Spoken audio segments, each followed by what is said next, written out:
फला पुष्पायाश्च पुष्पिणी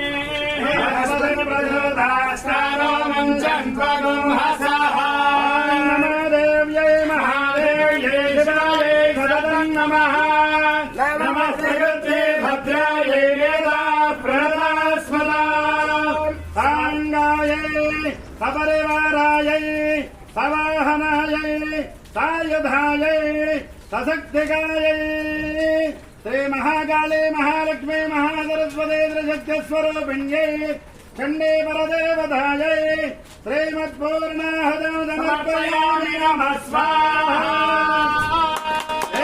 माता महालक्ष्मी नमः पार्वतीपतये।